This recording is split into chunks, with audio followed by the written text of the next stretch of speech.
തുടക്കം നല്ല അസ്സലായി പാളി. എന്നാൽ തിരിച്ചുവരവോ അതിലും ഗംഭീരം.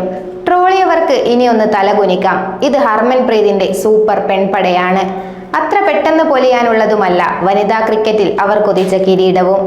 എറിഞ്ഞിടാനും അടിച്ചു തകർക്കാനും ഇന്ത്യക്ക് ആളുണ്ടാവുമ്പോൾ പെൺപടയ്ക്ക് ഇനി എന്തു ഭയക്കാൻ? ആദ്യ മത്സരത്തിൽ ന്യൂസിലൻഡിനോട് കടുത്ത പരാജയം ഏറ്റുവാങ്ങേണ്ടി വന്നപ്പോൾ കളിക്കളത്തിൽ തലകുനിച്ചിരുന്ന ക്യാപ്റ്റൻ ഹർമൻപ്രീതിനെയും ടീമിനെയും ഇന്ത്യ കണ്ടതാണ്. ആശ്വസിപ്പിക്കുന്നതിനുമപ്പുറം ട്രോൾ മഴയായിരുന്നു ഇന്ത്യൻ വനിതാ ടീമിന് നേരിടേണ്ടി വന്നത്.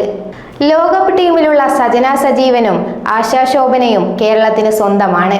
ലോകകപ്പ് ചരിത്രത്തിൽ തന്നെ ആദ്യമായാണ് 2 മലയാളി താരങ്ങൾ ഇന്ത്യക്ക് വേണ്ടി കളിക്കുന്നത്. അവസരം കിട്ടിയ പിന്നെ മലയാളികൾ പൊളിയല്ലേ. വിജയ റണ്ണും സൂപ്പർ ബൗളിംഗുമായി ജയമിങ് സ്വന്തമാക്കി. പാകിസ്ഥാനെതിരെ നേരിട്ട ആദ്യ പന്തു തന്നെ ബൗണ്ടറി കടത്തിയാണ് സജന അരങ്ങേറിയത്. വിക്കറ്റുകൾ പിഴുതെറിയാൻ ആശയും ഒട്ടും മോശമായില്ല. മലയാളികൾ ഉള്ളപ്പോൾ കപ്പും നാട്ടിലെത്തുമെന്ന പഴഞ്ചൻ ശൈലി ഒന്നുകൂടി ആവർത്തിക്കട്ടെ.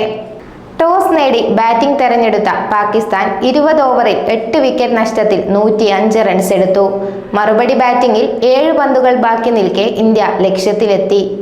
സ്കോർ പാകിസ്ഥാൻ 20 ഓവറിൽ 8 വിക്കറ്റിന് 105, ഇന്ത്യ 18.5 ഓവറിൽ 4 വിക്കറ്റിന് 108. ആദ്യ മത്സരത്തിൽ ന്യൂസിലൻഡിനോട് തോറ്റ ഇന്ത്യക്ക് സെമി ഫൈനൽ സജീവമാക്കാൻ ഈ വിജയം അനിവാര്യമായിരുന്നു. 35 പന്തിൽ 32 റൺസ് എടുത്ത ഷഫാലി വർമ്മയാണ് ഇന്ത്യയുടെ ടോപ്പ് സ്കോറർ. ജയിക്കാൻ 106 റൺസ് മതിയായിരുന്നിട്ടും കരുതലോടെയാണ് ഇന്ത്യ മറുപടി ബാറ്റിംഗ് ആരംഭിച്ചത്. 5-ാം ഓവറിൽ സ്മൃതി മന്ദാനയെ നഷ്ടമായതോടെ പവർ പ്ലേയിൽ 1-25 എന്ന നിലയിലായിരുന്നു ഇന്ത്യ. പ്രതീക്ഷ വീണ്ടും മങ്ങിത്തുടങ്ങുമെന്ന് കണ്ടിരുന്നവരും പ്രതീക്ഷിച്ചു. എന്നാൽ നല്ല സൂപ്പറായി തന്നെ പിന്നീട് ഇന്ത്യ മുന്നോട്ട് പോയി. ഇന്ത്യയുടെ ശക്തമായ ബൗളിംഗ് ആണ് പാകിസ്ഥാനെ ചെറിയ സ്കോറിൽ ഒതുക്കിയത്. അരുന്ധതി റെഡ്ഡി 4 ഓവറിൽ 19 റൺസ് വഴങ്ങി 3 വിക്കറ്റ് എടുത്തു. മലയാളി താരം ആശാ ശോഭന 2-ാം മത്സരത്തിലും വിക്കറ്റ് നേടി. 4 ഓവറിൽ 24 റൺസ് വഴങ്ങിയാണ് താരം വിക്കറ്റ് എടുത്തത്. 28 റൺസ് എടുത്ത നിദായാണ് പാകിസ്ഥാൻ നിരയിലെ ടോപ്പ് സ്കോറർ. ആദ്യ മത്സരത്തിൽ പുറത്തിരുന്ന മലയാളി താരം സജന സജീവൻ പൂജ വസ്ത്രയ്ക്കു പകരമായിട്ടാണ് ടീമിലെത്തിയത്.